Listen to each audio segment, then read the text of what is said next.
In this episode of The Bear Roars, Dan sits down with Linda Rottenberg, co-founder and CEO of Endeavor, the organization that has transformed entrepreneurship in 45 countries and counting. Dubbed Chica Loca for championing high-growth startups in emerging markets long before it was mainstream, Linda has spent 27 years proving that bold ideas can come from anywhere. She shares how Endeavor has helped scale some of the world's most successful companies, why entrepreneurs need a multiplier effect, and how investing in founders transforms entire economies. From Argentina's first unicorns to game-changing startups in Nigeria, Poland, and Lebanon, Linda dives into how Endeavor is building the next wave of global innovation and why she believes entrepreneurship is the key to economic growth. This conversation is packed with insights on leadership, scaling, and the power of thinking big. Let's poke the bear to kick off the conversation. Hey there, Linda. This is going to be so much fun. I'm so excited to be here. Yeah, and this is right in your sweet spot because you are such a good person when it comes to communicating and expressing yourself and expressing your vision of what your primary passion is all about, which we will come around to in just a little bit.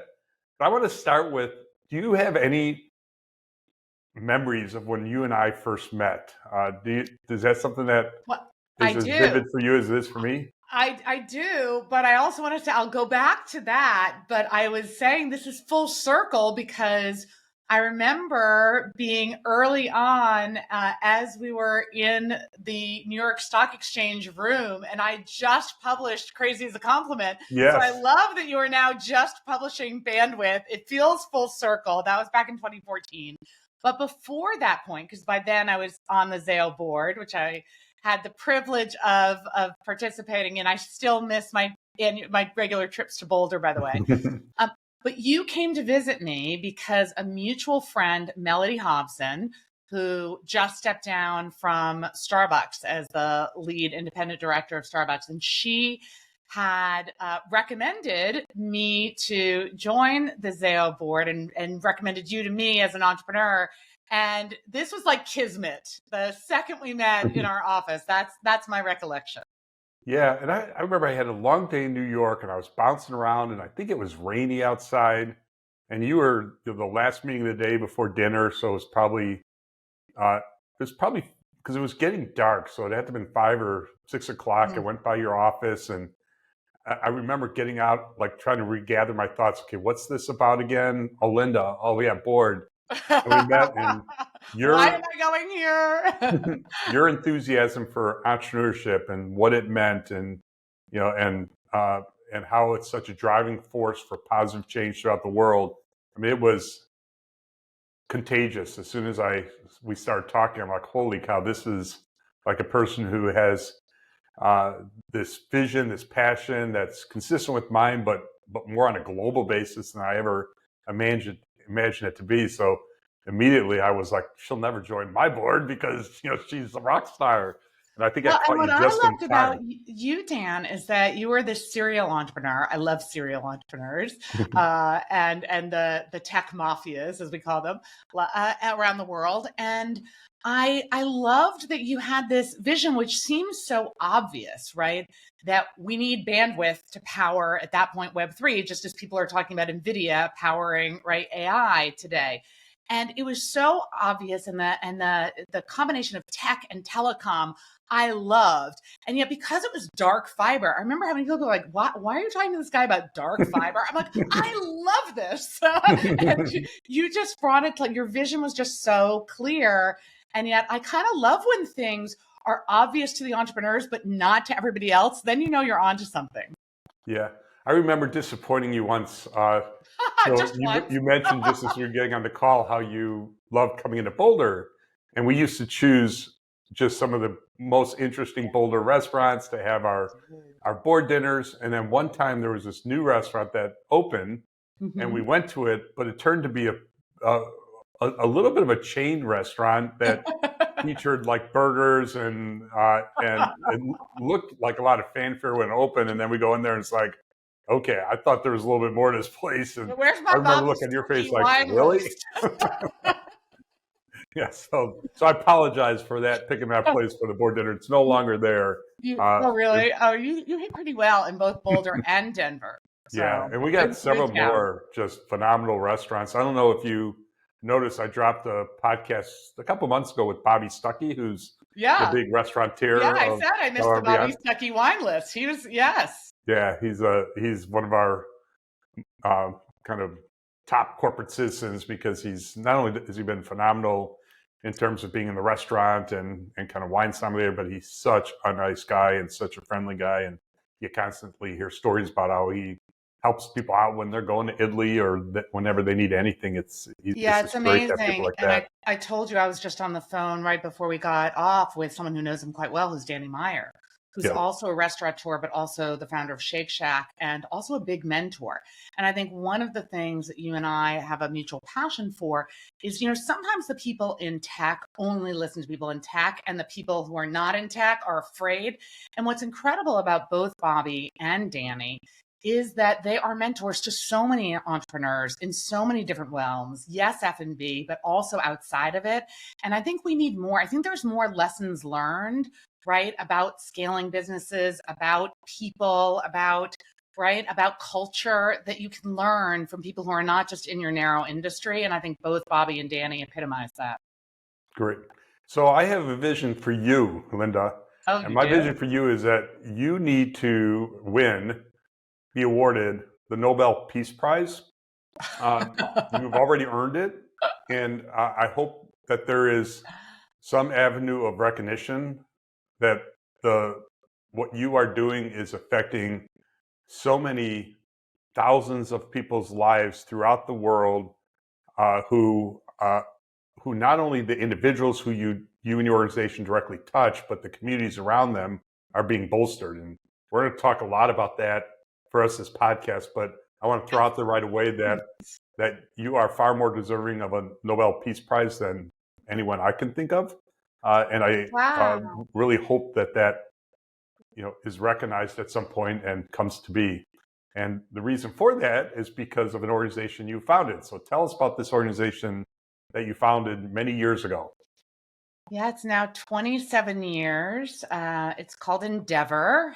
And I had graduated from law school and had no interest in practicing law. I went to Yale Law, and I didn't want to go into politics. Apparently, if you go to Yale Law and you don't want to practice law, you go into politics. But I didn't catch that bug either. Although one of my classmates, Michael Bennett, is one of your senators. Yes. And so I went down to Latin America, and I was working on a number of projects and noticed that no one was becoming an entrepreneur. And this was odd to me because this is the moment when Steve Jobs is back at Apple, when Yahoo and Netscape are coming up. And I couldn't understand. And I got the sense that if you were not from one of the top 10 families, right, that with all the connections, you couldn't really start something up. And this hit home for me when I was in Buenos Aires in a taxi and learned the driver had an engineering degree. And I thought, well, why aren't you starting something? And neither of us could think of the word for entrepreneur. Impresario meant big businessman, not some innovator. And I said, if there's not even a word for entrepreneur, how can people tell their parents that, they're crazy, they're going to launch their crazy ideas?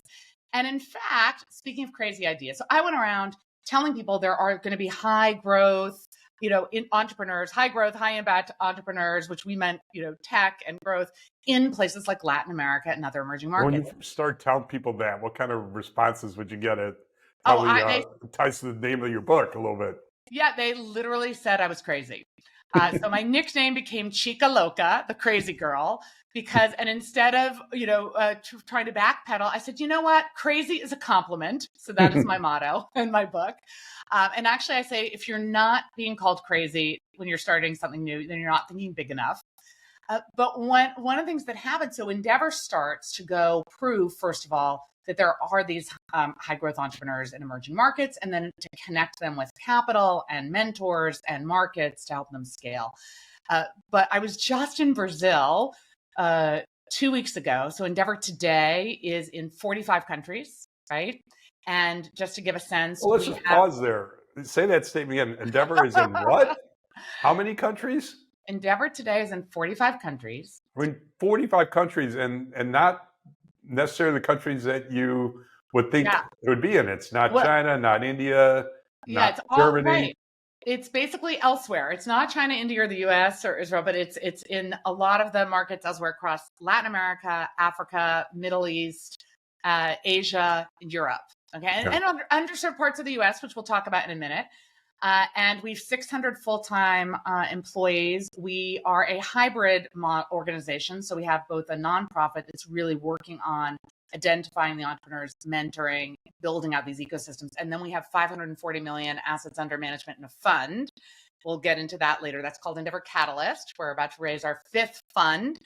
But more importantly, in our ecosystems, we have met and screened over 50,000 of the most promising entrepreneurs. And in fact, in the Endeavor network are 80 of the world's unicorns, the billion-dollar companies, right? And Endeavor Catalyst, we've invested in 62 of these. We are the largest unicorn investor outside the US, China, India, Israel, the top 4 or 5 markets, which is in the world, which is amazing.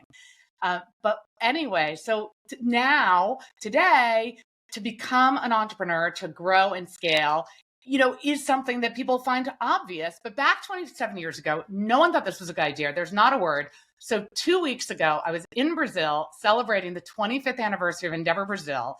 And our managing director, who had been one of the top venture capitalists in the country and joined Endeavor as our MD, reminded everyone that the word emprendedor and emprendedorismo, the words entrepreneur and entrepreneurship, were entered into Aurelio, into the Brazilian dictionary because of Endeavor in 2004. Yes. So in fact, we helped change language.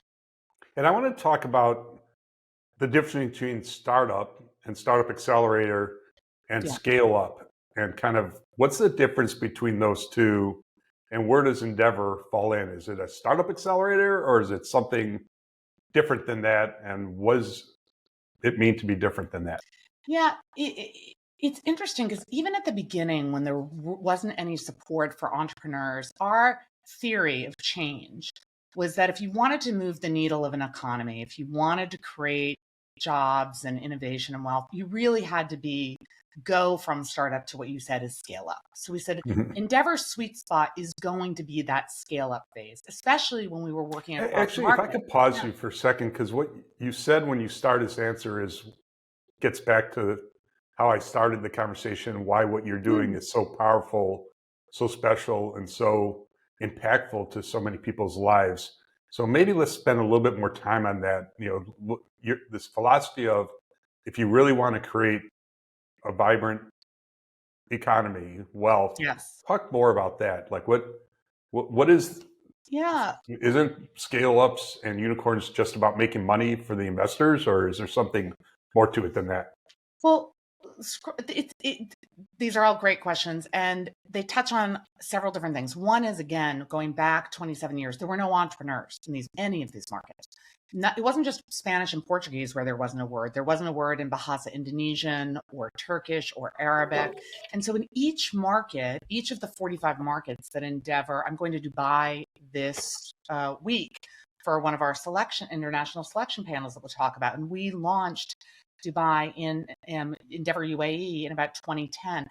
There was almost nobody starting companies back then, right? So in every market where we've been in, first Endeavor has introduced the idea that you could have, whether it's young people or people who are, changing careers, who don't come from the top 10 families, but who are innovative, the Harvard Business School defines entrepreneurship is pursuit of opportunity beyond resources currently controlled, meaning you don't control the resources, you don't got the money, but you got the ideas, right? Yes. That idea was crazy.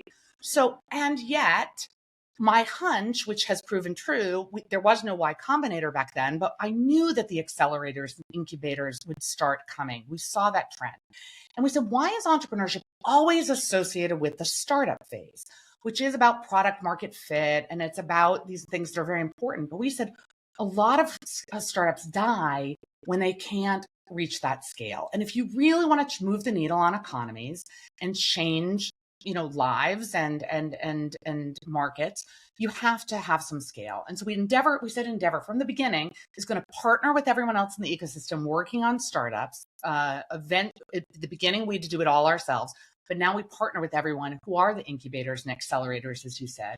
And we said, we're going to take these raw talent who can really move the needle on markets. And let me just tell you two examples of early companies. We'll stick in Argentina and then we'll move beyond. So we're in Argentina, Chica Loca, there are no entrepreneurs.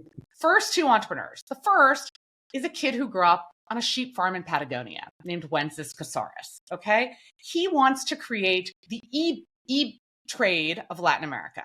People are like, e-trade? We don't even have a functioning stock market. What are you doing? All 34 local investors turn him down. And this kid literally can sell ice to Eskimos. And we are like, we love him. So he comes through an Endeavor selection panel, becomes an Endeavor entrepreneur.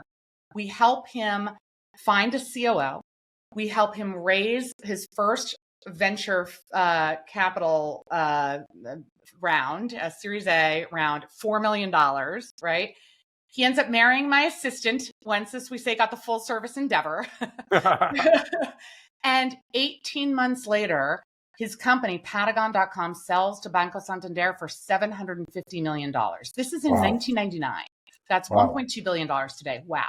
And everyone who knew this crazy kid from the sheep farm who had been turned down by everyone says, wait a minute, if Wences can do it, I can too. Scroll to, he now lives in Silicon Valley. And his latest company just sold. Actually, it's an Endeavor Catalyst company, and it's called Zappo. It's in Bitcoin. He was considered Bitcoin patient zero in Silicon Valley. Sold Mark Zuckerberg and Bill Gates and Reid Hoffman and many others their first Bitcoin. Yeah, explaining why an emerging market like Argentina, this trustless system made sense. But anyway, so that's Wences. And two of the people he inspires, this is our second now Endeavor company, are these two kids who had gone to Stanford Business School. And they were going to stay and work for eBay. And then they said, you know what? Wences just did this thing. Why don't we go back to Argentina and create the eBay of Argentina? So they started something called Mercado Libre. It went from eBay to Amazon to Alibaba. Today, Mercado Libre is the highest valued company in all of Latin America. It's valued at over $100 billion. Wow. Marcos is vice chair of Endeavor Argentina. They pay it forward. We'll talk about Hernan runs one of the most important venture capital firms investing in the next generation.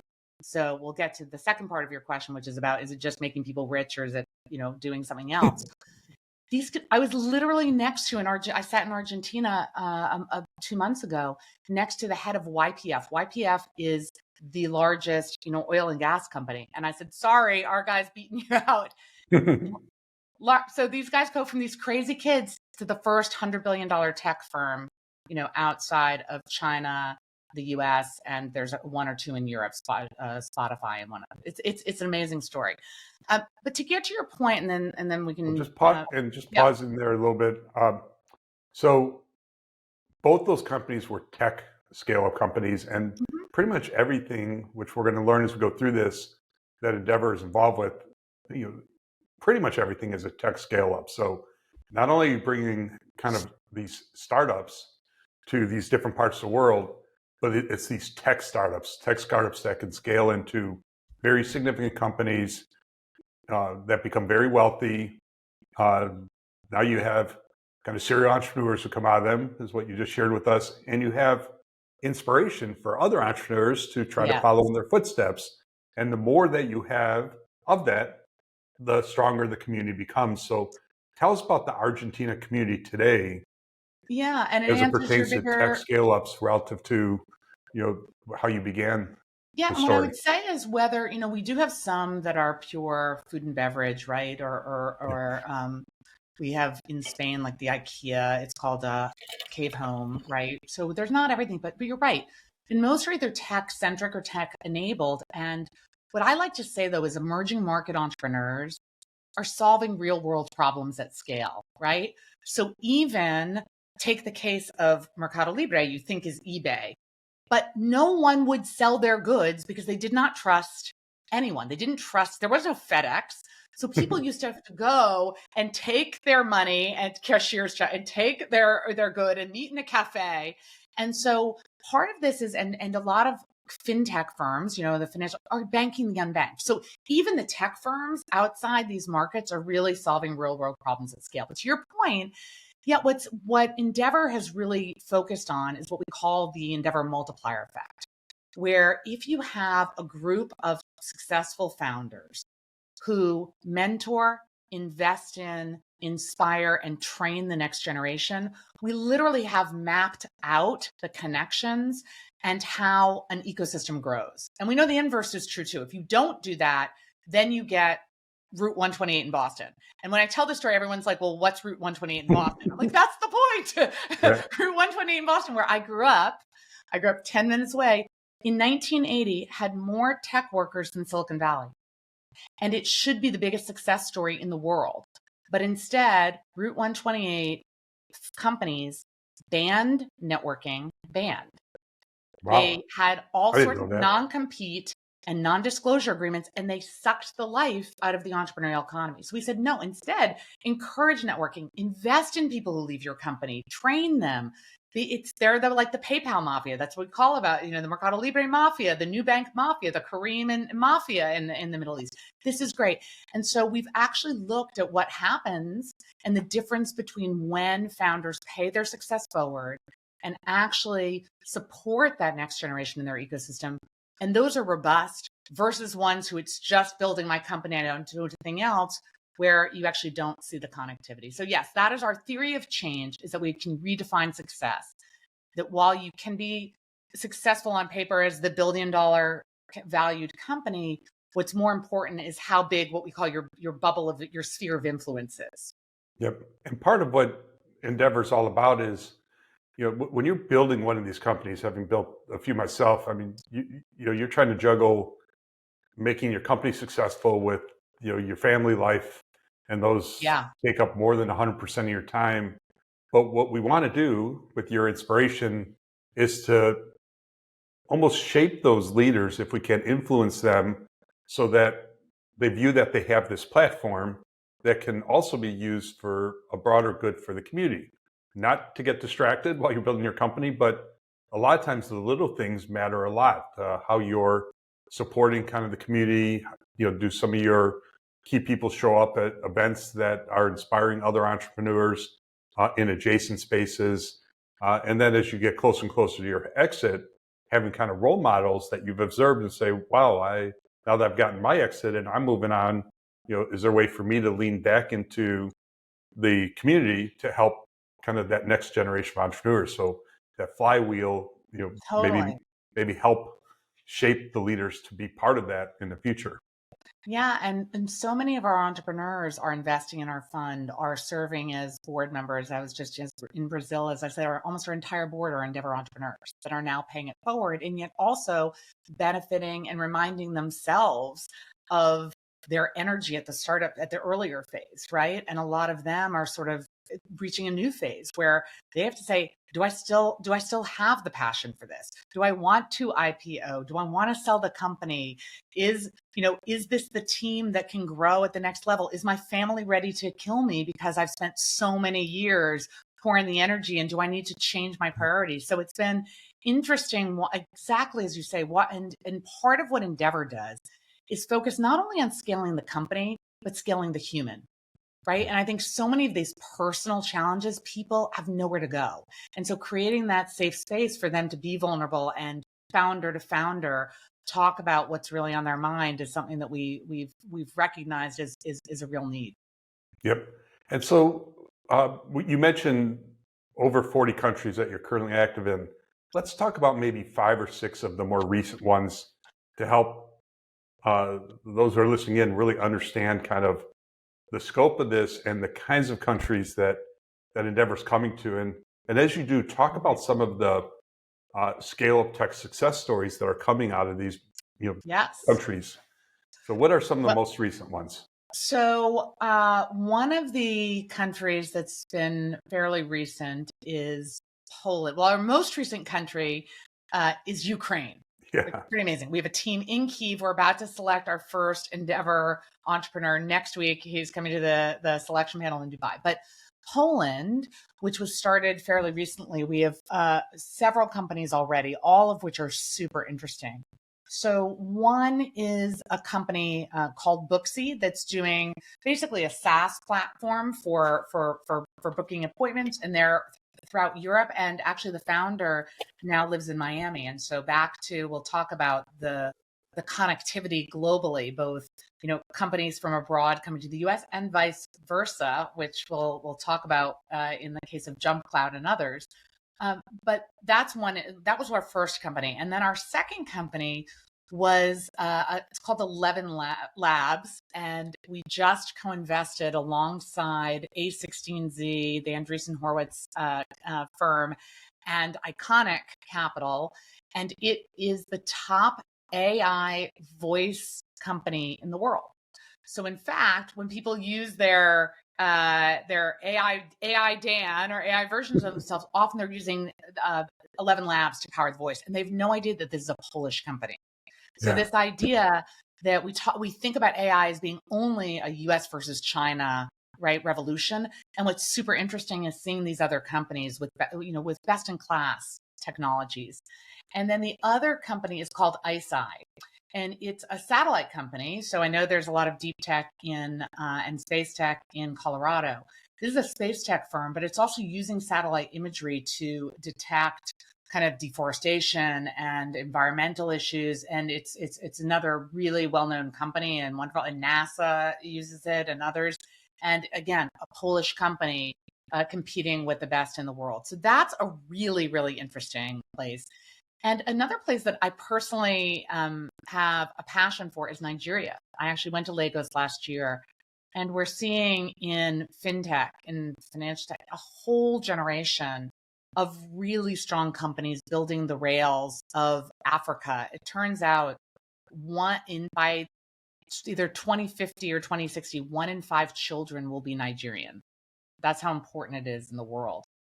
And yet, wait, you said 1 in 5 children will be Nigerian. Yeah. in the world? In the world. It's either 2050 or 2070. Yeah, it's crazy. Wow.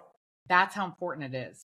And yet, it's behind, but it's not so far behind as we think of a place like a Brazil or like in Indonesia. And so they're building the rails, and it's super interesting. So I was there when one of our companies, Flutterwave, created the first, like the equivalent of Square or Block, right, for restaurants. You couldn't use credit cards. You couldn't pay with credit cards anywhere. And that week they were installing the credit card readers for Flutterwave. There's a company called Lemfi with this incredible founder, Ridwan, that's doing one of the top remittances in the world. Again, Nigerian company, but doing remittances for diaspora everywhere. And I think what's really interesting about Nigerians is many of them do live in the diaspora. They have to live in London or in the US. They want to pay it forward back in Lagos.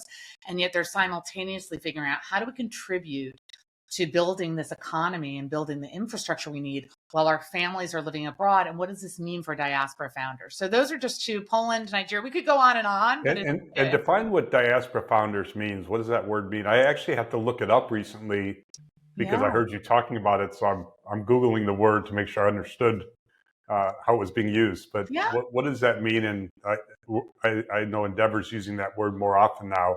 What does that really mean to you guys? We just opened what we're calling a hub in London, because we realized there are so many founders that were born in and started their companies in places like Turkey or Kenya or Brazil or Romania, and yet they find themselves moving, right? Their second home is in this case it's London, and so they're in the diaspora. They literally they don't have their home. They're outside their home, right? They're the wandering, folks who've gone someplace else to make a different life. I mean, we sometimes think of them as expats, but really they're living in the diaspora. And so the idea is, how can you, in this global world, create second homes for people? How can you convince them to still pay it forward? Like Matti is living in Finland, the founder of 11 Labs, but he's now paying it forward and launching offices in Poland. If you're from Lebanon, look at Lebanon, and you're living in Paris or you're living somewhere else, how can you create economic opportunity back in Beirut and learn to pay it forward? even if your family maybe might be outside, either temporarily or permanently. And I think it's something we didn't think about. You Yeah. mentioned Beirut and Lebanon. That they can't possibly have successful tech scale-ups there, can they? Not only do they have successful tech scale-ups, there's a company called Angami, which is a music tech company that went public back in 2021. We have a company called Oyster that does HR tech, a Lebanese founder. But we talked about being in secondary cities, and you, Dan, said, hey, we need Endeavor in Colorado. And I thought, really? Does Colorado need Endeavor? But you said, well, yeah, because everyone thinks out west they need to be in Silicon Valley or in Seattle. We want to prove that Colorado has what it takes to be a world-class tech center. And I said, yeah, but if it's Endeavor, Dan, they have to connect globally. Will they connect globally? And one of the companies, speaking of serial entrepreneurs yet again, is Rajat of Jump Cloud. And you want to share what Jump Cloud does? Yeah, Jump Cloud does cybersecurity to help companies who are more remote make sure that all of the devices and all of the team members communicate in a very secure fashion. That's kind of my knowledge of what role they play. Amazing company, again, serial founder, and Rajat and his co-founder Antoine go to Lebanon, go to Beirut, and realize they want to hire engineers based in Beirut. Yep. And so they are actually now dual listing between Colorado and Lebanon. They see real potential. In fact, Antoine, one of the founders, is going to be one of our panelists in Dubai next week. And I think this is something the world doesn't understand. Back to there being, we talked about there being 80 unicorns in the Endeavor network. That's $80 billion companies. Well, what is that? Let's just contextualize this. The word unicorn, meaning a company, a privately held company valued at $1 billion, or a company that went public at $1 billion. That's the terminology. Do you know when it was first brought out? No. 2013. So a woman named Aileen Lee, a venture capitalist, Cowboy Ventures in Silicon Valley, coined the term unicorn in 2013. And a TechCrunch article came out, Welcome to the Unicorn Club. In 2013, there were only 39 unicorns in the world, 100% American. And what's happened today is there are now 1,500 unicorns. So still not 39, but also not 20,000, right? There are only 1,500. And it was supposed to be rare. That's why it was a unicorn, right? It's a little less rare, but it's still very rare. Only half are US, a quarter are Chinese, and the rest of the 25% rest are in the rest of the world, right? And so in the rest of the world, the fact that 80 are part of our network, but this is growing. Often these were the first in their countries. But once the analogy I make, then, is the runner who broke the 4-minute mile, Roger Bannister. Okay, in the history of running, human history, it's impossible to break the 4-minute mile barrier. Roger Bannister does this in the 1950s, and within 14 days, the record's broken. And today, 1,600 runners have broken the 4-minute barrier. And it's kind of like that mindset shift. Once you see somebody in your market, it's kind of like if Wences can do it, I can do it too. Then everyone, that next generation, says, well, this is easy. Now I want to be the decacorn. I want to be the $10 billion company. Yes. So I think that's what we're seeing is the excitement of the rest of the world. But back to Colorado, what I've loved about the companies we've seen that you found is they want to engage globally as well. They're proud of their community. They're proud of giving back locally, and yet they want to have that global connectivity at all. I think we're going to see more of that going forward. Yeah. So one other Beirut company, which I am an investor in and dropped the podcast on, Toners. I became an investor because of Endeavor. I was exposed to them. I think it was the MD called up, and we had met through some forum, and she had said, hey, this company Toners is about ready to close around, and we took a look at it, and I took a flyer. But what's fascinating is we all know that it's been really a difficult time out there in that portion of the Middle East with the war going on between Israel and Hamas, and Lebanon being brought into that war. Well, during the time of this, he started a business in 2000, I think it was 2018, got interrupted now a couple times. But during this whole difficult situation, Yeah. they grew. And they grew into being a really big Right. and essential company. So they're 500 million in gross revenue, 300 million in net revenue. Just They're crushing it. profitable, cash flow positive. Yeah. Yeah, and they only raised, I think, 25 million in their entire history to get there. It's incredible Amazing success story. company. Exactly. One of our Endeavor outliers, one of the fastest growing companies in our portfolio. We were in Ireland for our 100th international selection panel. You are a rock star, but I have to say the chairman of Endeavor Ireland is the edge of you too. So He's a real rock star. real rock star. And at that panel, this was right when everything's going on. I forgot whether it was right before or after the pager incident. Like everything's happening in Beirut. It was really scary times. And a company, this doctor and a business guy that did a tech solution, like a software as a service tech solution for dentists, called Toothpick. Good name. Everyone loved them, and they're growing. So yes, and so to have in Lebanon, in Ukraine, right? We are about to hopefully select a company called Headway that's in the edtech space. It's really, to me, entrepreneurship is a story of managing chaos. I always say chaos is the friend of the entrepreneur. And in fact, in the US, we've been too used to stability. Maybe a little chaos is going to be good for us. And it's people who see opportunity, even in situations, whether it's devaluations we've seen all around the world, whether it's instability. Argentina's had so many governments. And Turkey, right, has been challenging. And out of these moments, the best ideas come. The other thing, speaking of the Middle East, that I have to share, just because I think no one knows this, Saudi Arabia. Okay.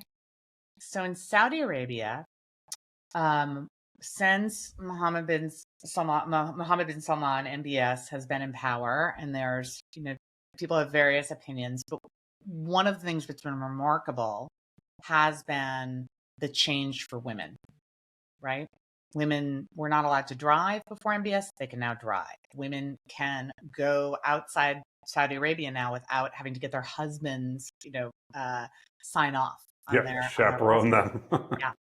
So I have a fun thing, which is I meet all of the candidates coming to what we call our ISPs, our international selection panels, where we select the next class of Endeavor entrepreneurs before we either invest through Endeavor Catalyst Fund or help them find, markets or mentors or capital. And every time I meet Saudi founders, they're tech founders.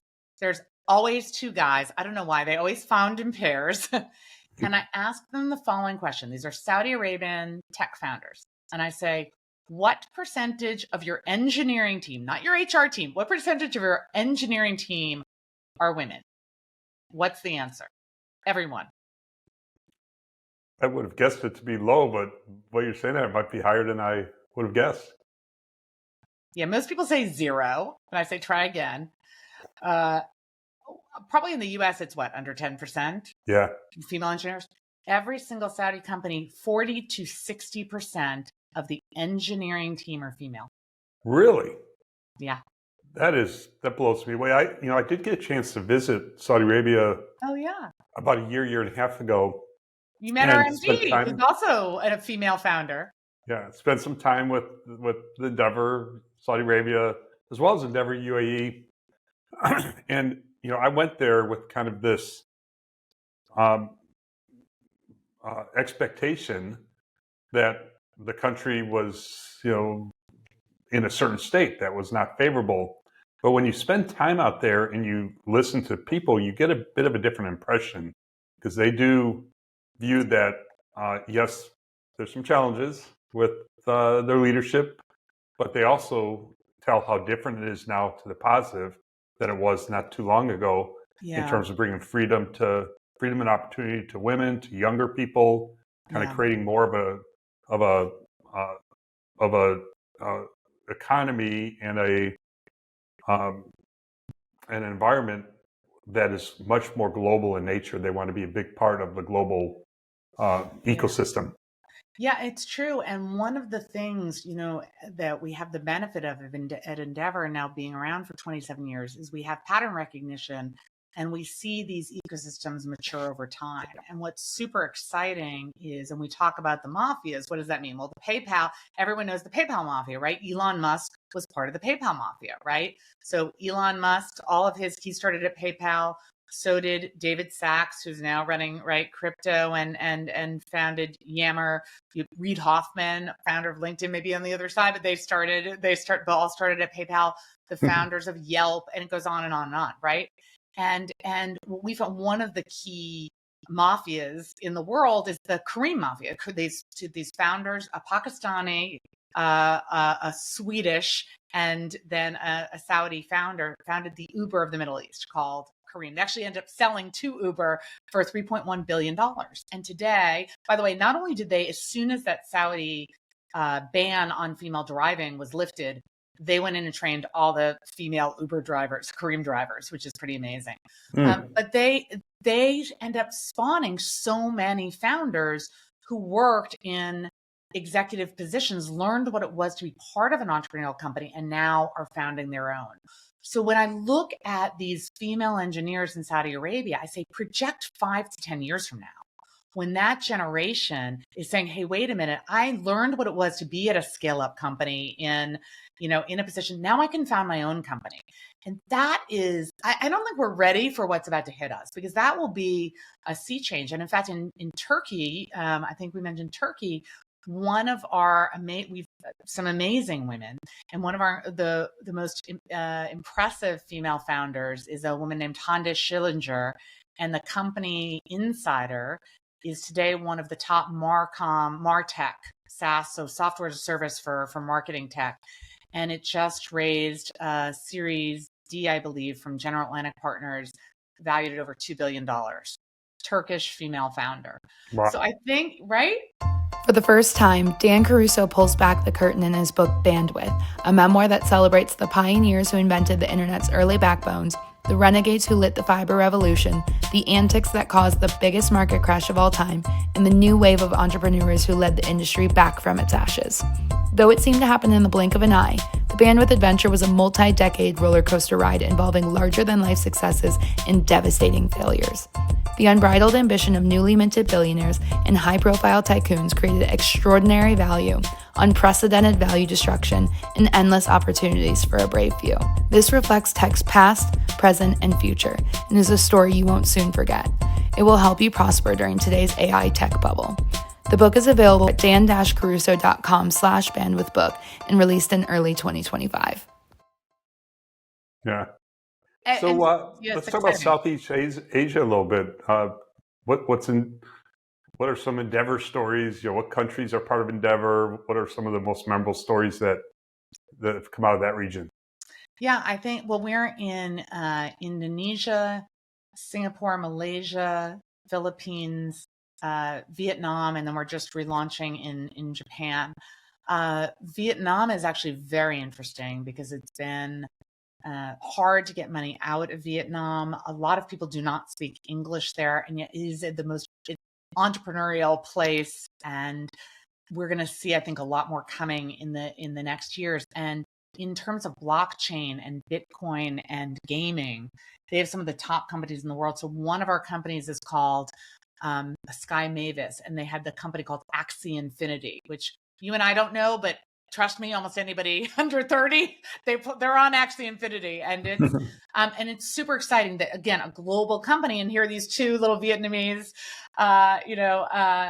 tech founders, and they're incredible. And in terms of ethics, people who know Axie Infinity knew that a few years ago, one of the most troubling hacks, it was North Korean hackers got in and stole, I think it was like $500 million from the company on the blockchain. And these two founders made every single person whole. Wow. They funded it out of the balance sheet of the company. No one could believe it. They said, this happened on our watch. Obviously we weren't, responsible.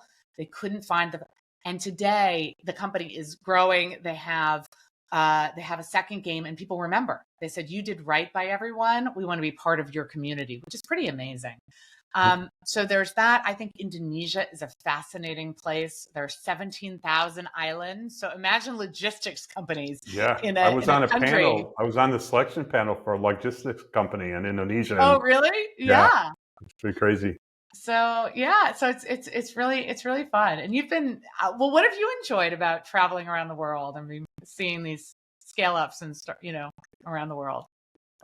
It's inspiring every time I spend time with the entrepreneurs themselves and the board members too. I mean, the board members often were former entrepreneurs, and Yeah. they make themselves available when you're out visiting.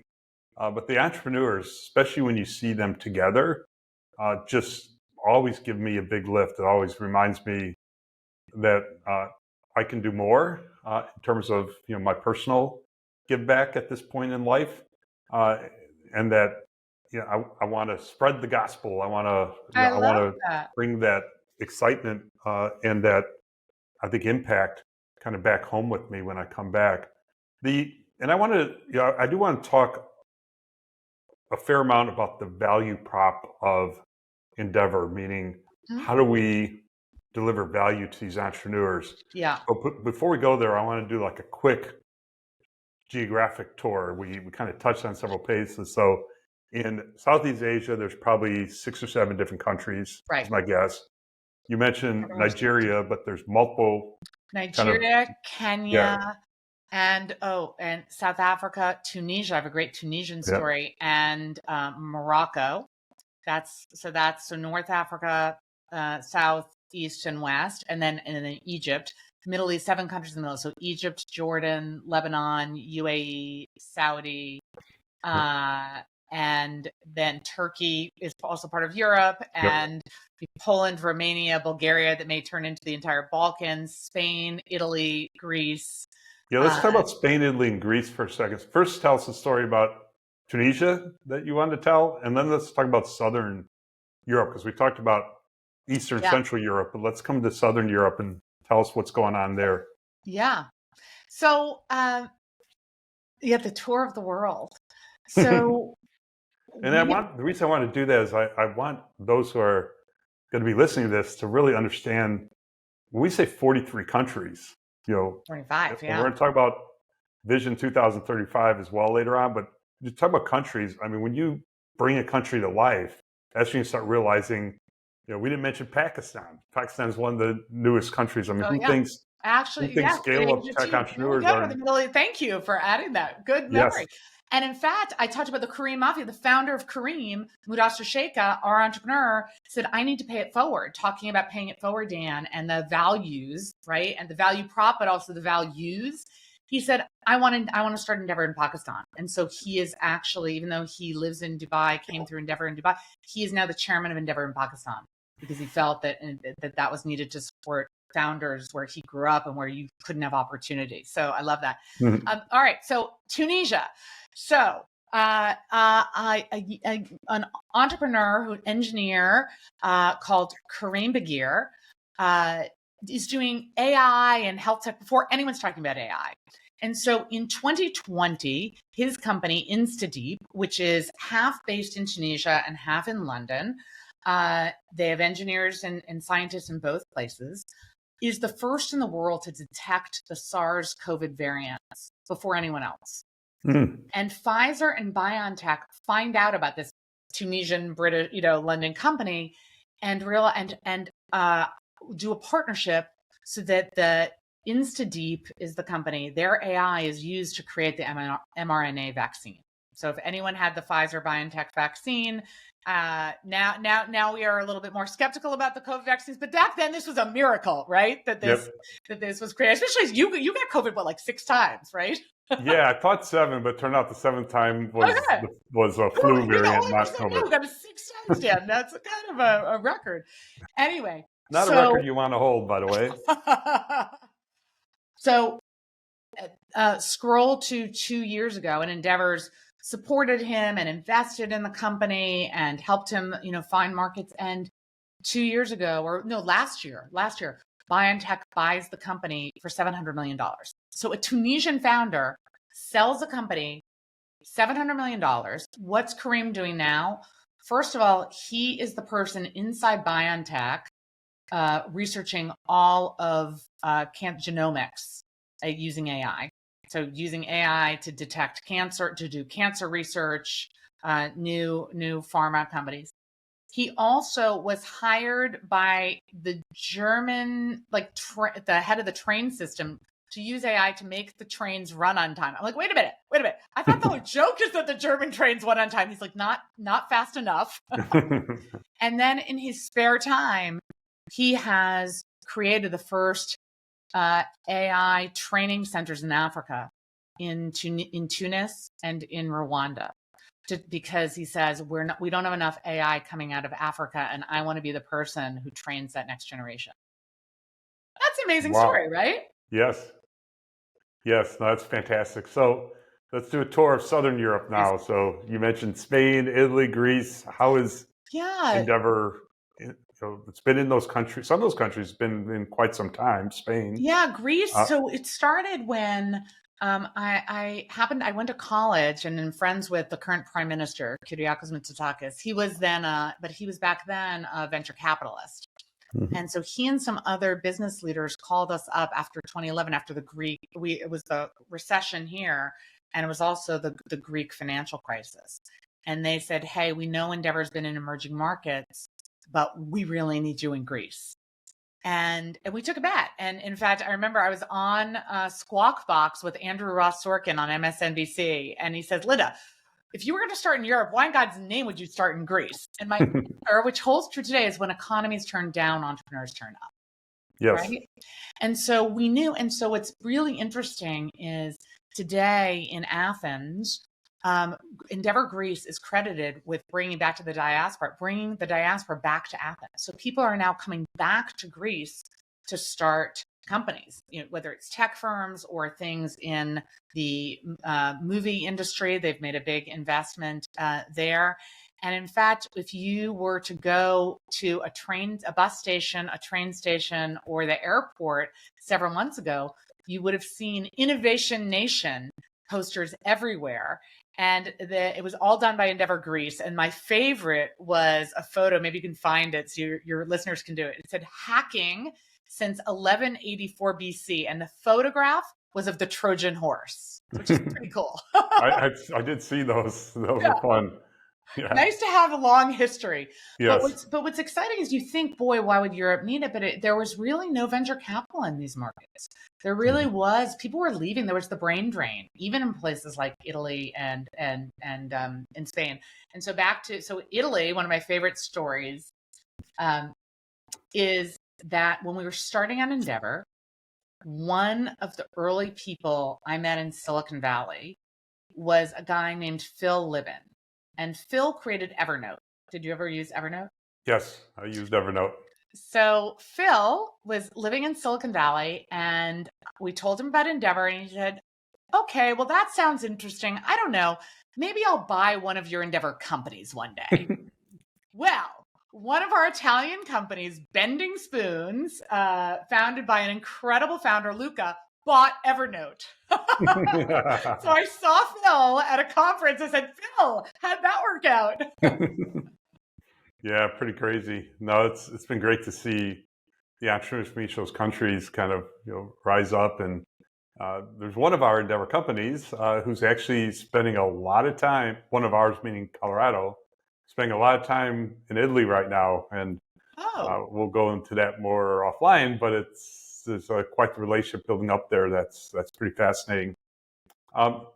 So let's see. In Australia and New Zealand, they're not yet part of Endeavor, are they? We are on the verge of launching New Zealand. So we'll do New Zealand. Really? Because Australia, in the next quarter. That's going to be our next country, is Endeavor New Zealand. So about 2 years ago, New Zealand sent like a whole group out to Colorado, and they asked me to speak to them. The governor did as well. So I met them for dinner. I had a great dinner. There was probably 20 of them, and I spent half of my 15-minute talk to them talking about Endeavor, and because they wanted to learn about scale ups and ecosystem. I'm like, hey, here's what you need to do. It's simple. Hit the easy button. Be part of Endeavor, and If you have their names, we actually have the person who's going to be the managing director, and they're officially launching April 1st. Yeah, well, that's great. Because it didn't really, they didn't walk. I thought they were going to walk out of there, and I had packets for them. I thought they were going to walk out of there and hit the speed dial to Endeavor Global and jump all over it. And they were like, we had a good old time. I remember it was a fun night with them, but they didn't really seem to take the bait like I was expecting them to, because it was exactly what they wanted to talk about. So maybe that did help influence it, maybe not, but it's good to see that moving forward. Can I flip the script for a minute? I'm looking at bandwidth. I want to ask you two questions. Yes. One is, what it's like to be an author now on tour. And then I'd love to hear, part of Endeavor, as you said, and part of the value proposition beyond, helping companies raise capital, or we have relationships with Harvard, Stanford, MIT, and we have the executive programs that are created just for Endeavor entrepreneurs and fundraising support, et cetera, is this idea of learning founder to founder and learning about successes and also learning about failures or things that you would have done differently. So my two questions for you are, one, what's it been like on book tour? Come on, this is your chance to brag. And second, as you've been thinking about your own story and writing and telling it, what are some of the lessons you think that entrepreneurs should most, learn from your example, whether the good or the bad or the ugly? Sure. Well, thank you. So bandwidth is kind of, there's two kind of hero stories going on at the same time. One is a hero story about this industry. So we anchored the story in 1983. So why 1983? Well, by 1983, there was one phone company. It was called AT&T, and it was the biggest in the world. There wasn't an internet. Right. Fiber was something you got through your cereal, and a mobile phone was something you thought was science fiction. But in that year, AT&T was told to break up. The internet was considered, that's the official birth date of the internet, even though there's a prehistory. That's the official date of the birth of the internet. ARPANET becomes the internet. Okay. Yeah, and then fiber optics was being used for the first time to carry communication traffic, and the spectrum was being auctioned off in anticipation of mobile phones that would someday find their way into everyone's pockets and hands. So it was kind of the beginning of this gigantic revolution. So we started out with kind of the pioneers that talk about the internet backbones. Where did that come from? They then started to merge with the tycoons, really, because back then venture capital wasn't really well established. They couldn't fund big infrastructure build out in the 80s and 90s. Right. So the people who were doing it had names that we even recognize to this day. People like Phil Anschutz and Craig McCaw. Yeah. We had John Kluge of Metro Media fame. Multiple kind of high profile kind of entrepreneurs who started the first fiber companies. So they were the smart money who got it started. While that transitioned into a gold rush where everyone wanted in, and now you started getting more colorful characters chasing the gold and doing everything to kind of get value out of it, and a lot of bad things started to happen. So that caused the biggest crash in the history, and then the industry had to kind of work its way back to what it is today. So that's the story focused on these bursts, characters and what they did that was interesting and intriguing, what they did that was not so good. People ended up in jail. So it's kind of a learn from kind of the journeys of others in a format that's kind of reads like a novel, but it's a nonfiction. And then my story kind of maps through that over time. But I had to do a lot of soul searching as I was getting ready to write this book. I wanted to write this book, and what inspired me to write it was so many people, thousands, of people contributed to this 30, 35-year-old, and their families' life probably suffered at times. Most of their companies probably failed. They didn't succeed. They had some really big highs, but some really low lows. But their story, like our story, was never told. It was kind of lost. I mean, it was such a horrible crash that no one wanted to talk about it after the crash. So I wanted to capture the story in a way that really was meant to celebrate and recognize all these people who were part of the journey, and kind of is their broad story. as well. And it's been very well received in that regard. But I had to do some real soul searching because, I've had a lot of success in my career, but it certainly wasn't a straight line from, the beginning to the end. It was a very, very, very bouncy line where there are times you look back and you cringe at kind of, what you did, how you did it. And it all helped shape who you are over time, but it doesn't So make what it would you easy do to reflect. differently? I know you can, and I know if you do one thing differently, then it sets off the chain reaction. I understand that. But forgetting about that, if it didn't set up a chain reaction, like what are there one or two things that you would do differently or that you regret? I mean, it's interesting. Yeah.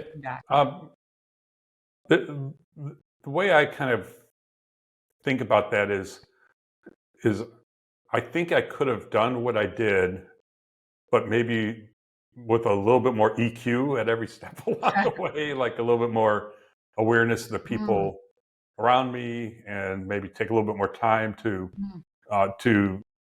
focus on the relationships. So many of the people who were part of my journey, I have relationships to this day, and the relationship started 25, 30 years ago.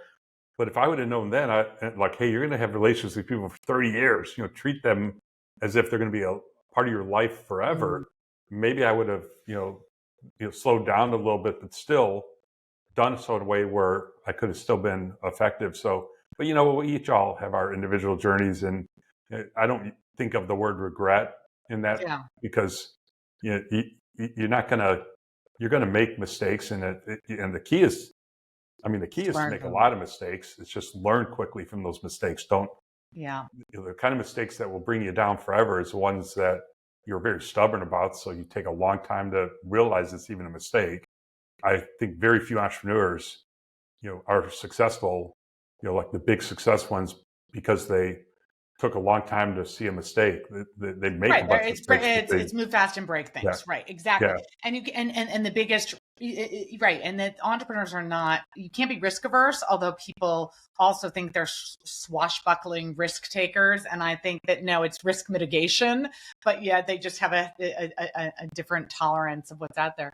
One of the things that's interesting that we're thinking about in Endeavor is something we're calling Endeavor Next, which is we have now a number of founders who have sold companies or are selling or exiting or being asked to exit in some cases as founders, even if the company has not yet, and their personal struggles.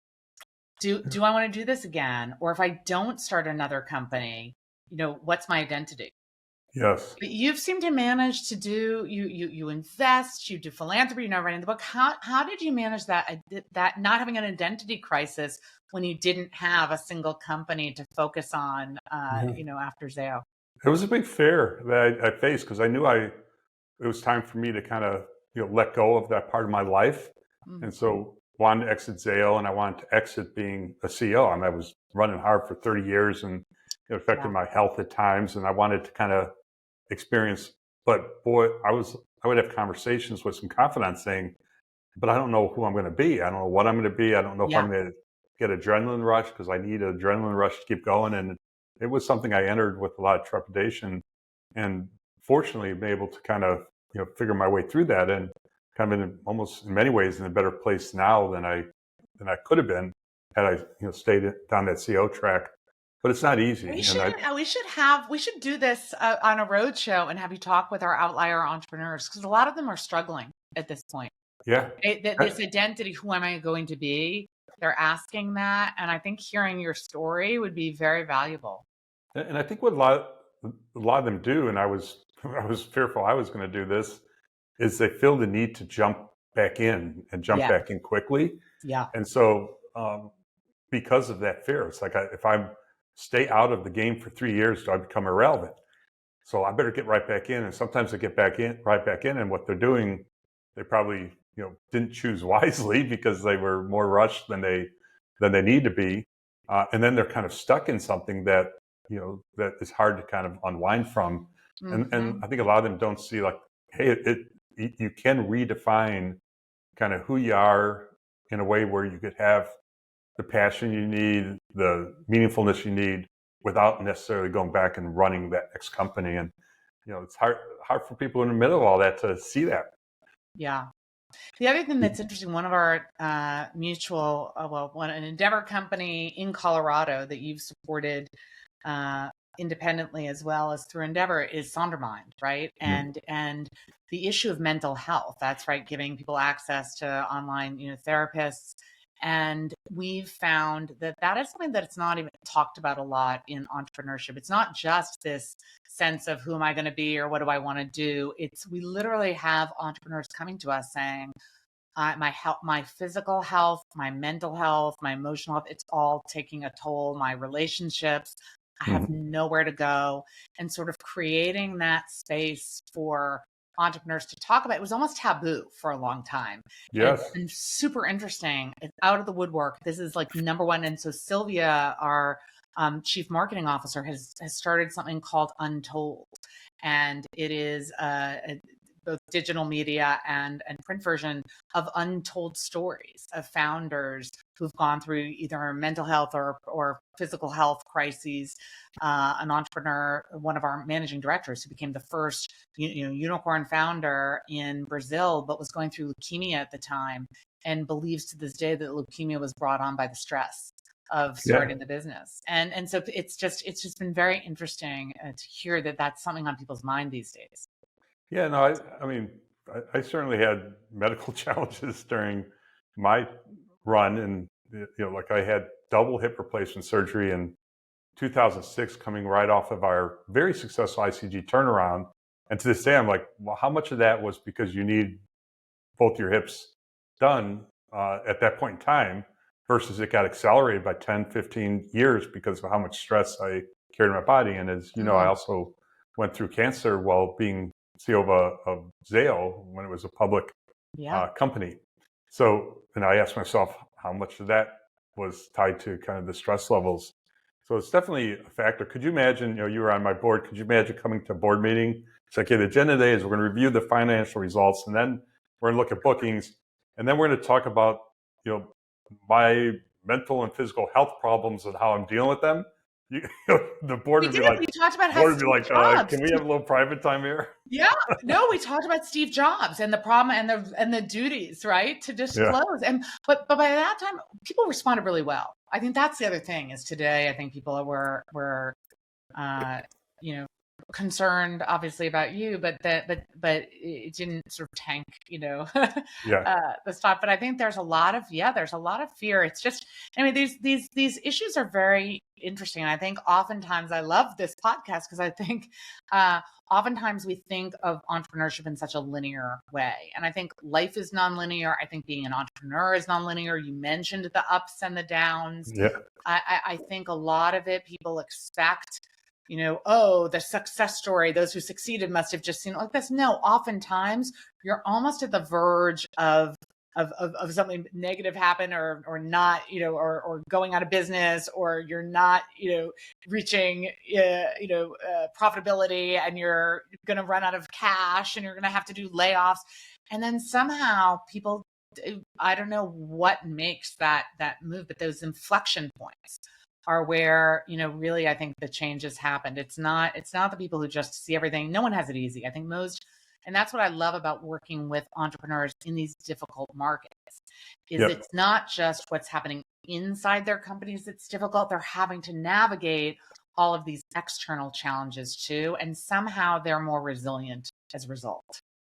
Yeah. And I think a big part, and this is probably a good segue to talk about the Endeavor value proposition, but one of the big parts of the Endeavor value proposition, from my perspective at least, want to get your thoughts on it, is that we're putting in place kind of individuals who've been through this journey and have come out, generally speaking, if you're a board member or you're kind of an ambassador, you've been through the journey and you've ended up at a good spot on the other end of that.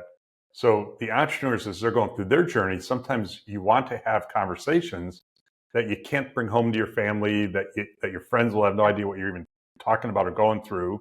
You certainly don't want to show what you're dealing with to your investors or board members if it's, some of the topics that you might go to, or to your management team. So where do you go? And if you've taken the time to, build up the relationships with Endeavor, your local office or otherwise, now you have a team of board members maybe you relate in particular to one or two of them, and maybe you could let down your guard and have kind of these more candid conversations that you need to have, and there's no other safe place to have them. Absolutely. At the end of the day, we describe Endeavor as a network of trust for top founders, right? And I think that network of trust extends to the board members, extends to the fellow entrepreneurs, extends to our team. I get calls or WhatsApps weekly, if not daily, from people who are having challenges with their co-founders, having challenges with their board. I took a call the other day for an entrepreneur that was ousted by their VC, right? And how do we help him navigate this? We've actually helped, as Endeavor Catalyst, being co-founders, helped entrepreneurs. Actually, we stay always on the side of the entrepreneurs and help them navigate some of their communication challenges with the board and their VCs. But as you said, it's that social capital. It's that network of trust that this person has my back, and I'm going to open up about the challenges and my vulnerabilities and know that there's going to be experience here, right? These are people who've been there and done that before, and also people who have my best interests at heart. And I think people take for granted how rare that is. And that is again and again what we hear. Yeah, that people will say, sure, Endeavor helped me dream bigger. Sure, Endeavor helped me open 10 markets, right? Sure, Endeavor helped me raise capital and in fact invested in my company. But what it did is, number one, gave me this network of trust that I have nowhere else. And number two, this platform paid my success forward, right? And so many of the entrepreneurs are saying they're finding meaning in counseling that next generation, in spreading the gospel, as you said, of learning, of success, of mentorship. Because especially in these markets, there was no mentorship. People thought, kill or be killed. And, and so why would I give anyone my trade secrets? We have the frenemies realizing they have to build ecosystems together. And that's the beauty. And actually getting back to Argentina. So when we selected Mercado Libre back in 1999, these were the Stanford guys. There was another rival group, the Harvard guys, the HBS versus the GSB. And the Harvard guys were starting a company called Derramate, which was also the eBay of Latin America. And we had to choose it was very difficult. Anyway, we ended up going with the Stanford folks, and which was not necessarily obvious, but anyway, $100 billion company later, we made a good choice. But the two founders, Marcos and Alec Oxenford, did not get along. We love them both. I personally love them both, but they could not be in the same room at one point. And eventually, Mercado Libre bought Derramate, and someone had to negotiate, literally having these two founders together. Okay. Well, Alec went on to be a serial entrepreneur, founded a company called OLX in Spain, another unicorn company, between Spain and Argentina, founded 2 or 3 companies, really successful. Anyway, comes back. And in December of this year, I was there when Marcos, I mentioned, was the vice chair of Endeavor Argentina. He and his fellow board members, including another Nico Sakazi, who had been the CFO of Mercado Libre, inducted Alec Oxenford onto the Endeavor Argentina board. So they joined forces for the ecosystem. And that day, which is amazing, I literally started crying. These arch enemies then came together to build they said the one thing we can do together is Endeavor. And that day, President Javier Milei also appointed Alec as the ambassador for Argentina to the United States. Oh, wow. Crazy. Pretty cool, right? Yeah. But what's been great, and what we sort of are saying in the Middle East and in Southeast Asia and in Europe is, look, you can't be 128. You can't be just fighting over territory and killing one another. You have to, even with the people you're competing with, even if you're somebody's stolen from your team and you're upset, actually you're building the ecosystem together. You're educating people. This is the first generation who's used technology in most of these markets. And so being pioneers together is much better. You can't go it alone. And so this idea, not only this network of trust, not only people having your back, but even in your own country, the idea that you have to form a community. Entrepreneurs are often loners. And so getting them to operate within a community to to accelerate the growth of their own markets has been really one of my favorite aspects of what Endeavor's done over time. I've never heard anyone say entrepreneurs are often loners. Tell me more what you mean by that. I think that entrepreneurs, often I'm an entrepreneur and often, so focused on your ideas and your vision. And as you said, you might have people around you, you might have team members or partners, but ultimately at the end of the day, if you're CEO, it's very isolating, right? The buck stops here.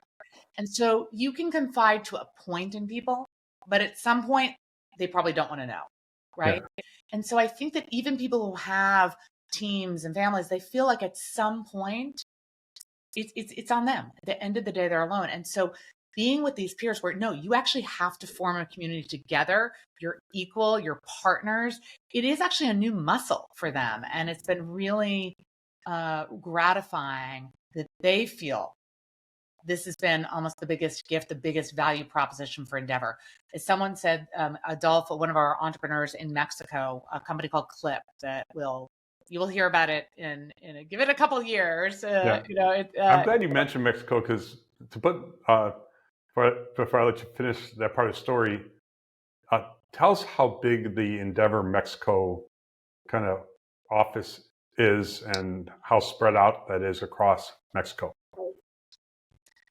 Yeah, I was just in Mexico this last weekend, and I'm in Mexico right now, by the way. Oh yeah.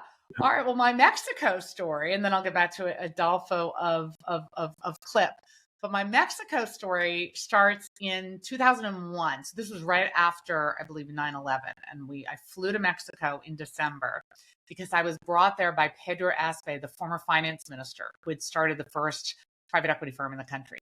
And he wanted to know why there were entrepreneurs in Spain, in Argentina and Uruguay and Chile and Brazil where Endeavor had offices and not in Mexico. So he had gathered this group of the bigwigs. So Carlos Slim, who today my cab driver last week said Carlos Slim owns all of Mexico. It's not quite true, but Emilio Escarga, who ran all of the media, the founder of the top bank, Banamex, the top cement company, Cemex, one of the two largest cement companies in the world, and anyway, he gathers this group of oligarchs, and before I walk in, someone taps me on the shoulder and they said, "Linda, do you understand what percentage of Mexico's GDP is in the room you're about to walk into?" And I said, "No, and I don't think I want to."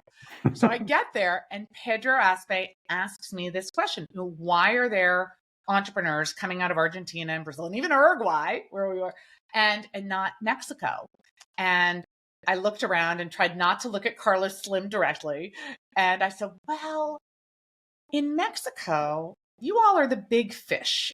And the big fish in Mexico tend to eat the little fish. So if you want Endeavor to help, think of us like an aquarium where you learn to feed the little fish. And I thought I was going to be thrown out of the room. And instead, they all joined in.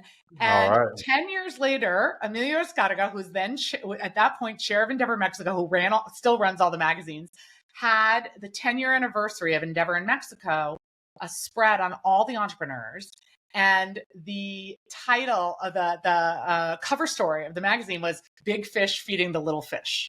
And so today, so we have Kavak. It's sort of the Carvana of Mexico. Bitso, one of the rail. It's basically the Coinbase of Mexico for Bitcoin that's growing.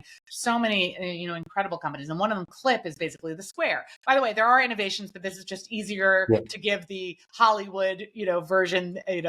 Thelma and Louise meets meets Star Trek. So this is the block or square of Mexico, and Adolfo, who's grown this company, will go public in the coming years, and it's one of the great success stories.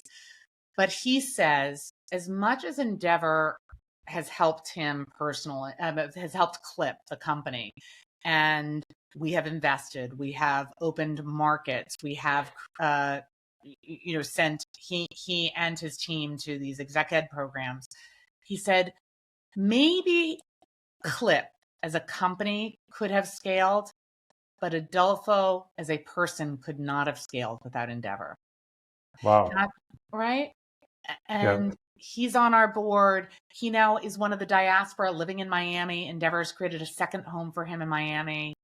And I think that's the mindset that who do I have who has my back, who is, as you said, I can confide in and who's relevant. And so that to me is the biggest value proposition. Yeah. When you asked earlier about my journey, the other thing I would point out is I didn't have kind of a mentor. At any given point in time, maybe I did, and I certainly had role models, but I didn't have that mentoring relationship that persisted over time that I could, so, and I think a lot of people didn't have that. I mean, that wasn't as much of a thing, 10 years ago or 15 years ago. And that's part of what inspires me to be there for other entrepreneurs now.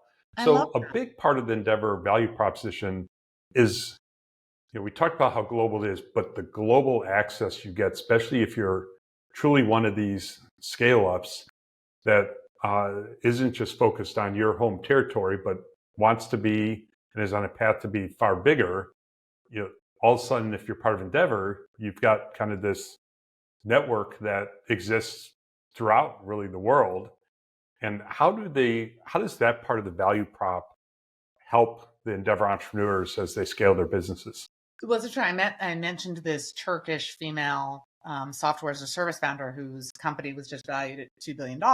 And not only did we help with the connections to General Atlantic partners who funded her, but she said in all of the 20 markets, I think it was 20, that Insider is now in, Endeavor was their first call. And she said none of these markets would have opened. And so the fact that they came in, they knew people, being an Endeavor entrepreneur mattered, doors were open. And one of my favorite recent stories to that end is a company called Time Bank. So South African, so different continent. So, and it's creating the first neobank in Africa. And they joined Endeavor. And as they were joining Endeavor, two of them were moving to Asia. So one was moving to Singapore and one was moving to the Philippines, and they were also opening in Vietnam.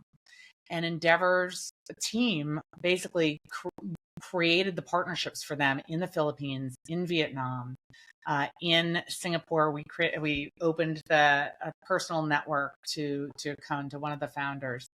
And then at one of our Endeavor New York galas, every year we do one. We're a hybrid organization. We're self-sustained. We're going to be fully self-sustaining based on the success of the funds, but we do throw our gala every year. And at the New York gala, we had David Velez, the founder of Nubank, who's very involved and an investor in our funds that we've known forever.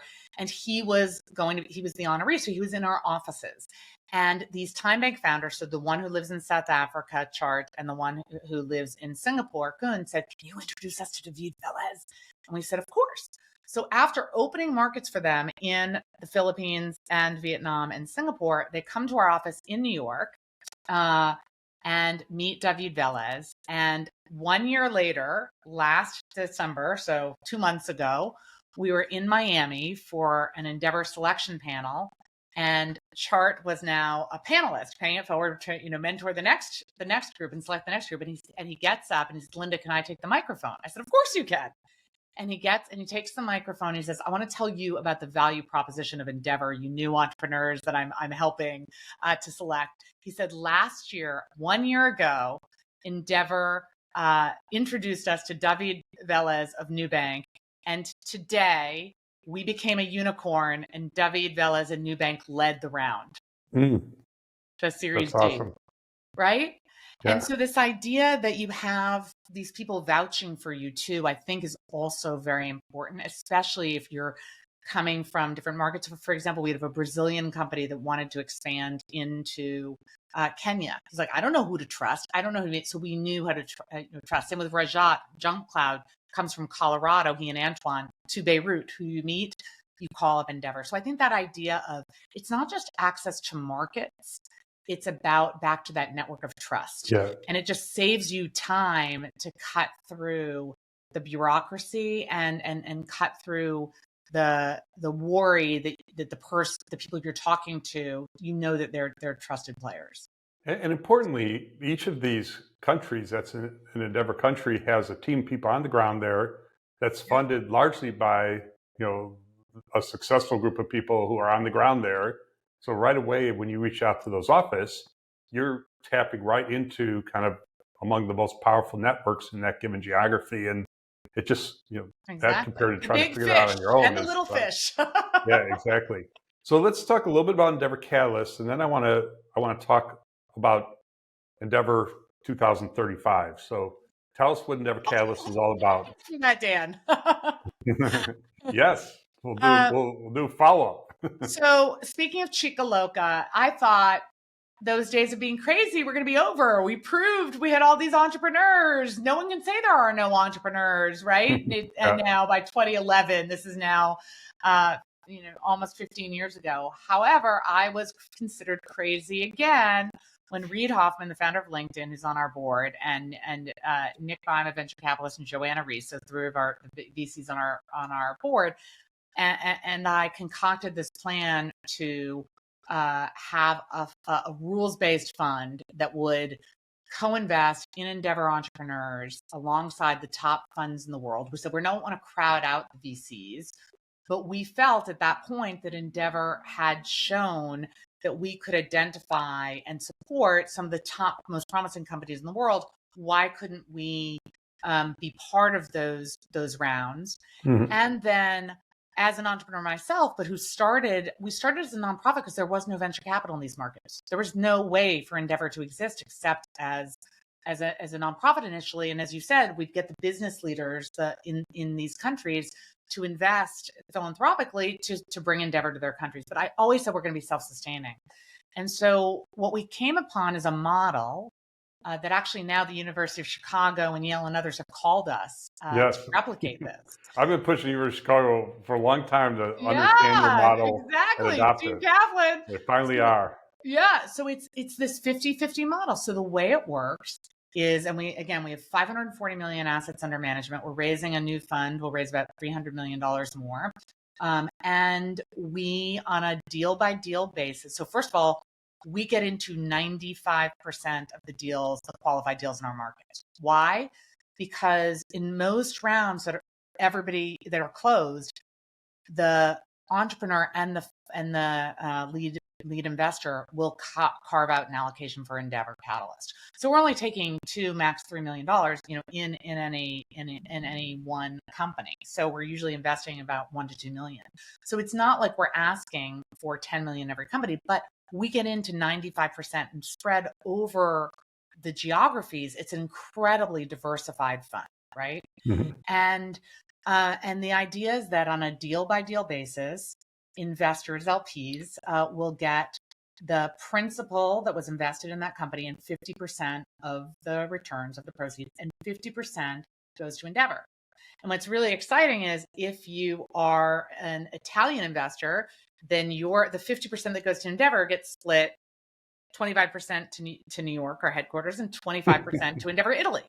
If you're from Bulgaria, it's 25% to Endeavor New York, 25% to Bulgaria. We like to think of it as 50% goes to Linda, not Linda personally, but under Linda's direction. Trust me. Yeah, and the 50% goes to the local market. So it's a great way of building a self-funding engine. Yeah. Because and the other thing I like about it is it has meant that all of these people who are working on behalf of Endeavor, either directly part of the Endeavor team or the Endeavor local offices, the board members, they're now dialed in to think that a successful company, is what allows those returns to be realized. So and it's not.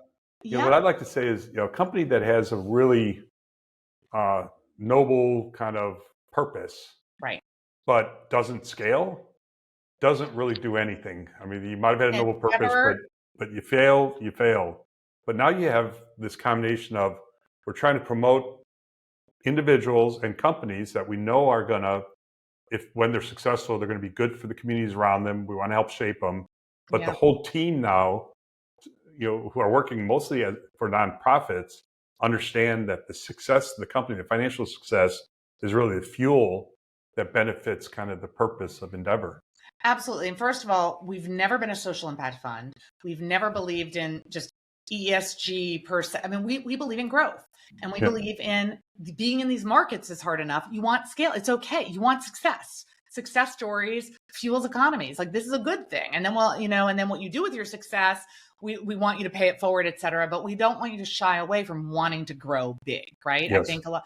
And I think, though, that we've already returned over $100 million of the early funds. And so Endeavor itself, our goal is that by 2035, Vision 20, we're going to be fully self-sustaining based on the returns of these funds. And a third of the 300 so our investors are Endeavor entrepreneurs. So it's also a way for them to reinvest in one another.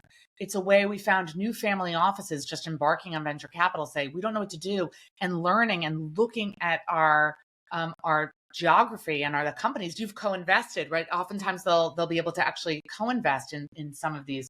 It's been super interesting. And our proposition is that even with the 50-50 split, that both on a gross return basis and a net IRR basis, we'll actually be able to deliver tier one, top quartile returns to our LPs. So you can do well and do good. And I think this is the essence of what Endeavor is about. We're not wagging our finger saying you're guilty and you should, be giving philanthropy. We don't take any USAID money, none. But this idea of gains for good and this idea of profit sharing, how cool is it? And so we talk about the financial equity and the psychic equity people get by supporting Endeavor and seeing what's happening in our market. So it's a fun experiment. We're pioneers too.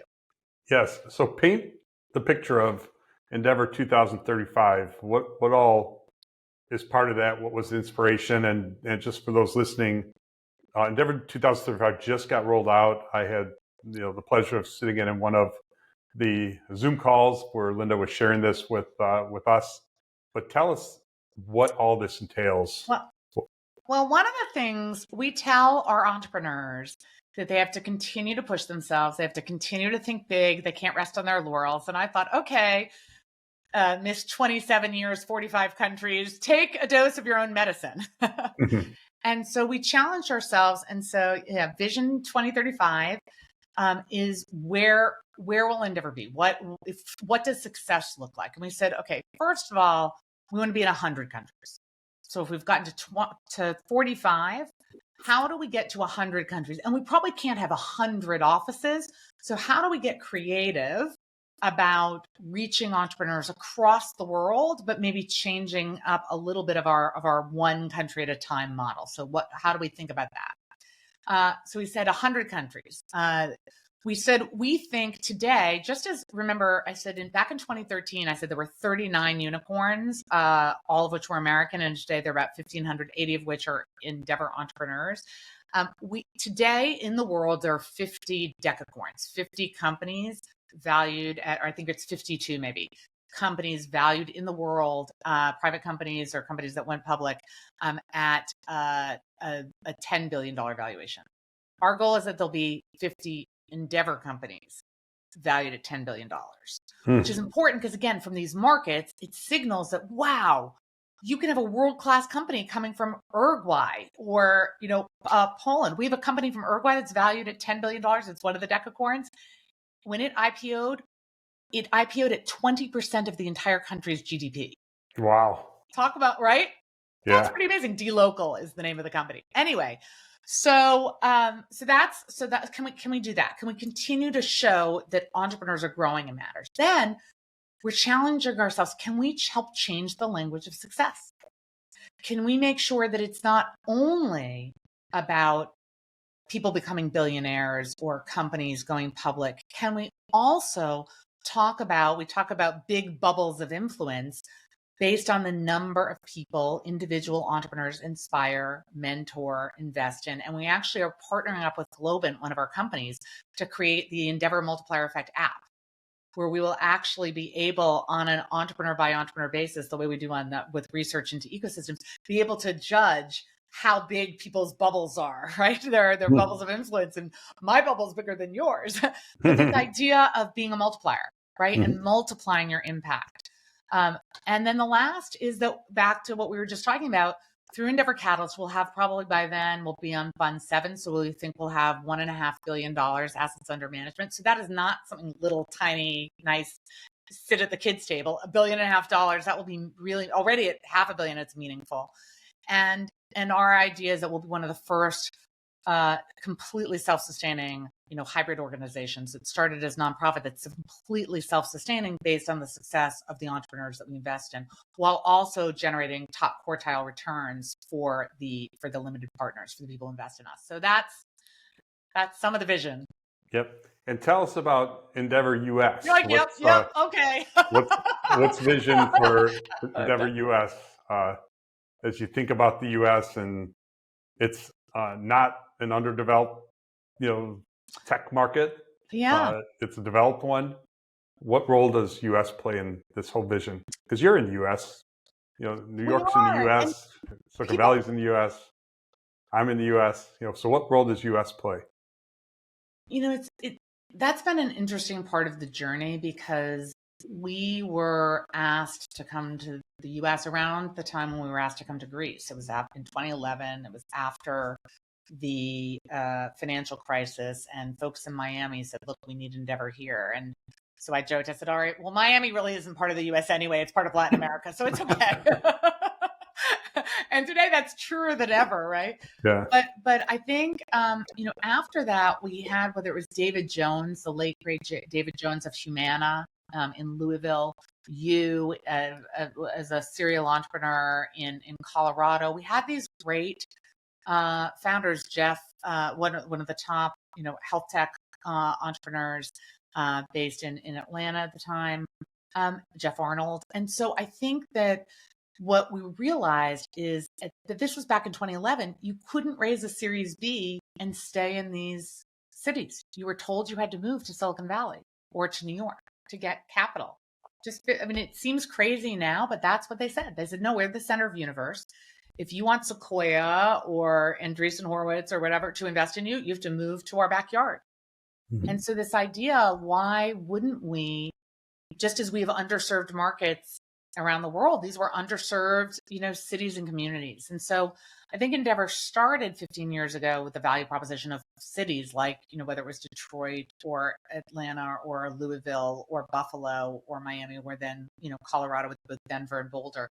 And I think as the evolution, as it has been possible, particularly after COVID, you can stay in these markets. You can grow. It's obvious that, Steve Case, who's a good friend, talks about the rise of the rest, and the rise of the rest. The rest has risen, right? J.D. Vance, who worked for Steve Case, was on the board of one of our Endeavor companies in the U.S., is now obviously vice president. So I think that the discussions we've had is, okay, so what's the value that Endeavor can add here in the U.S., and what's the value that the Endeavor U.S. chapters can add to the rest of the world? And it is twofold. It is that connectivity, right? We have so many entrepreneurs from around the world who would love to access the top companies, and they're not all on the coasts. They're not all. And so we have the head of global business development from Walmart, who's on our board, right? That started in Northwest Arkansas.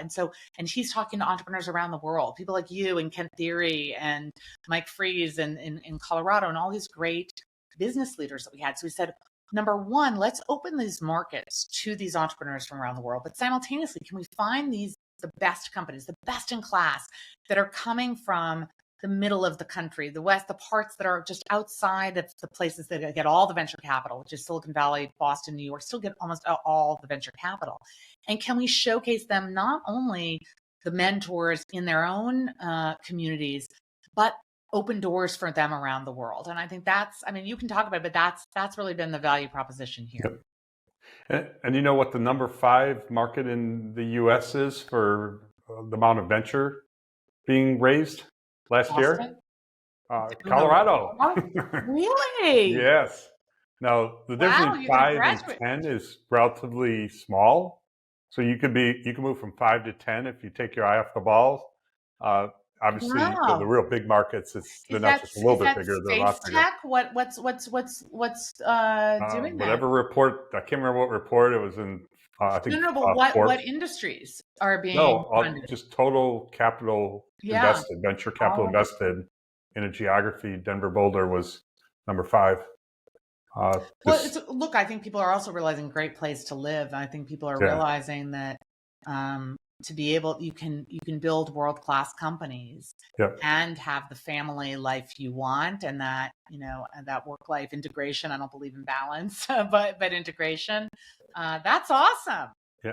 And on the multiplier effect, you were a big part of Zayo being on the board, but the number of digital infrastructure companies being run by Zayo veterans, both in Colorado and in other parts of the U.S. and in other parts of the world, is crazy. I mean, there's probably 10 CEOs who came out of Zayo running other companies right now, and then each one of them has a big band of Zayoites with them The Zayo in building up these Mafia. companies. Yeah, I love it. Chris I Morley, actually, Matt Erickson in Colorado both have companies that are scaling up. It's that multiplier effect is very real, and in fact, we even owe our existence in Colorado, both as Zayo and as Level 3, to right. pioneers who came before us, to Phil Anschutz, who started SP Telecom, and to John Malone, who was kind of the big driver of the cable TV industry. That's what led to Colorado being kind of now one of the leading digital infrastructure markets anywhere. 100%. So pretty cool stuff. Yeah, it's really cool. And the fact that Zayo had such a big, IPO in the market, that's what made people probably also believe that you could go to Boulder and Denver and build a world-class company, even beyond bandwidth and telecom infrastructure. I think that's amazing. I love quantum, space tech, Yeah. AI, like everywhere, but AI is getting a lot of momentum here. It's a lot of great stuff going on. To the new Endeavor companies. Yes, absolutely. And yeah, I just heard of Lightspeed. That someone mentioned it the other day. I was like, I know Lightspeed. So I want to come back to where it kind of started, and that is the impact that you and Endeavor, but you really being kind of the driving force behind it, is having across our globe. It's hard to kind of point to, anything else that has that level of impact. And the impact you're having is, again, not just on the companies who are part of Endeavor, but it's the ecosystems around those companies and bringing kind of a global ecosystem together.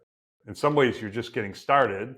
When you think of where you want to be in 2035, that's going to kind of take it up to a whole nother level. But man, what a special way to spend a life and contribution you're making. And, and I'm dead serious that I hope you're recognized on the highest of stages for what you've contributed to the world. It's a big deal.